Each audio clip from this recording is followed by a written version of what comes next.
Okay, so we've already addressed where we're larger model, he's swiping at me, and I'm staying out of his reach, and I'm moving my feet, even using this elastical motion to bend out of his reach or out of his way. Keeping my knife in play. Beware of the temptation to do this. Don't bring your knife behind you. Keep it out in front. It should stand as a barrier between you and him. So he realizes he has to go through that knife to get to you. Your knife should always stay in play, where it can be immediately deployed offensively or defensively. If you have to take several motions to do something with the knife, you're going to be too late.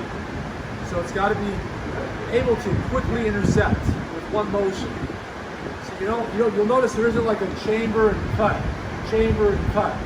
Right where you are, it's cut, cut, cut, cut, cut. So there isn't a preparatory motion because there isn't time for that.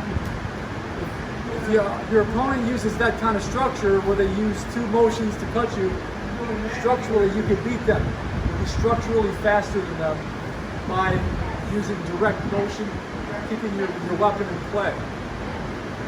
Okay, so now I mentioned earlier about how from reverse grip, not only can it's a different structure, not only can I hook him to set up slashes and return, to set up thrusts, but from the outside I can work and move like a boxer. I can jab with the point of the weapon very quickly, and I can move, I can stick him a lot of places. He goes to cut forehand, I'll let him go by. He goes to the backhand, boom! I can do a backhand jab right into his arm. Very quick. You can be surprisingly accurate with that. Without it upsetting your position, you're not opening yourself up. Because that's the important thing to realize. With a lot of things you do with a knife, if you miss, it leaves you open. But there's certain things that don't open you up at all. Or not much. And so you tend to work those from the outside as well. Okay. So now, in the closing minutes of class, we're going to do a little bit of a live hand, but not much. We're not going to turn this into an extended engagement because that's more like a drill. What we want to do is he goes to cut, and I'm on the outside, he comes back, and I might clear it here, boom, slash on the way out, and then I disengage and we reset. That's really how you expect a knife engagement to go, is to enter, boom, boom, boom, and then back out. You're not just going to stay in there and continue flowing, feeding the arm through. It's just not realistic. It's a useful training method, but it's not the way the fight goes down, nor the way a sparring match would go down. So what we're doing is trying to bridge our training, our drilling with our sparring. To bridge sparring with fighting, with surviving.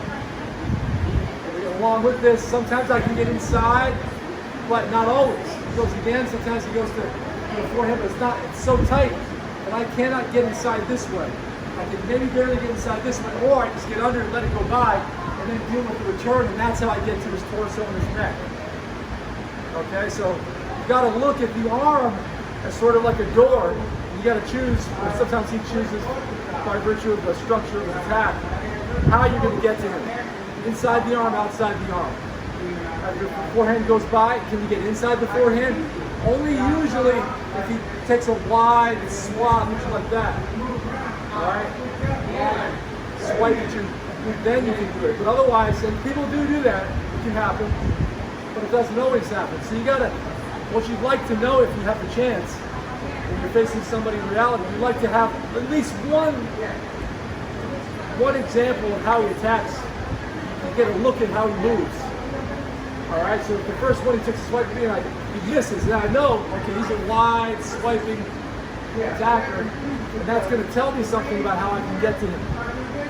First, how I can hurt him by cutting his arm, and second, how I can get past that and attack him. So this is an important distinction. It's not knife defense, it's knife fighting.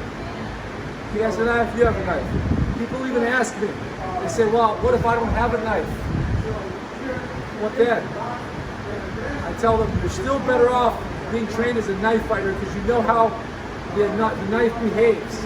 You know what a knife does. And you know your priority is to get that knife away or get something to fight with, not just to think in terms of block and this and that and the other, because you'll find when someone's really committed to hurting you and cutting you, killing you, it's just not really going to work out very well to have a self-defense mindset. Okay, so without further ado, let's go ahead and now add in the change of range where I can get in, boom, when I get out. Or I might feint to draw his attack, boom, boom, and then get him on the neck. Or you do it again, boom, you step off the line. And I'll engage momentarily. He could be forward aggressive like that, but he could also be very defensive and backing up. He's just trying to stick and slash. You know, and I'm attacking it. Okay, just gotta work it. Okay, let's go ahead and do this.